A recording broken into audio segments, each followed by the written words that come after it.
చంద్రబాబు విధానాలను సాక్షి వ్యతిరేకించింది అంటే ఓ అర్థం ఉంది.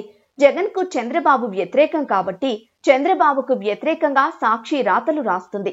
కానీ చంద్రబాబుకు వ్యతిరేకంగా ఆంధ్రజ్యోతి రాధాకృష్ణ రాయడమే ఇక్కడ ఆశ్చర్యకరం. ఆంధ్రజ్యోతి అంటే చంద్రజ్యోతి అనే పేరుంది. అలాంటి మీడియా అధిపతి బాబు గారికి యాంటీగా వార్తలు రాయడమా? అసలు తెర వెనుక ఏం జరిగింది అంటూ రాజకీయ వర్గాల్లో చర్చించుకుంటున్నారు. మొన్నటిదాకా చంద్రబాబు నాయుడిని ఆకాశానికి ఎత్తేసి ఆంధ్రప్రదేశ్ రాష్ట్ర అభివృద్ధి ప్రదాత అంటూ కీర్తించారు.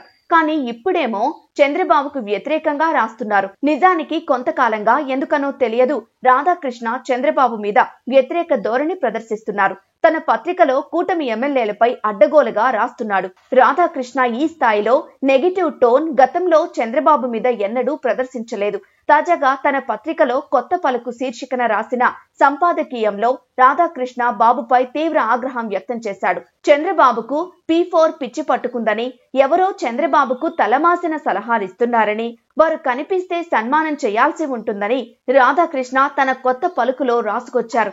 వాస్తవానికి సాక్షి చేయాల్సిన పనిని ఆంధ్రజ్యోతి చేసింది. కేవలం P4 పథకంతోనే రాధాకృష్ణ ఆగిపోలేదు. కూటమి ఎమ్మెల్యేల అవినీతి వ్యవహారాలను రాధాకృష్ణ తూర్పారపట్టారు. గతంలో అధికారంలో ఉన్న వైసీపీ ఎమ్మెల్యేల కంటే ప్రస్తుత కూటమి ఎమ్మెల్యేల వ్యవహారాలు పెరిగిపోయాయని, ప్రతి వ్యవహారంలో అక్రమాలు ఎక్కువయ్యాయని, స్థలం కొనుగోలు నుంచి మొదలు పెడితే బిల్డింగ్ నిర్మాణం వరకు ప్రతి దాంట్లో ఎమ్మెల్యేల వాటా అడుగుతున్నారని రాధాకృష్ణ చెప్పుకొచ్చారు. ఒక రకంగా చంద్రబాబు ప్రభుత్వాన్ని తూర్పారపట్టారు.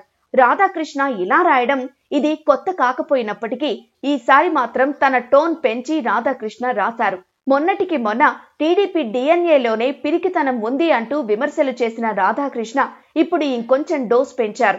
అంటే చంద్రబాబు రాధాకృష్ణ మధ్య గ్యాప్ పెరిగిందా? గ్యాప్ పెరగడానికి కారణాలేంటి?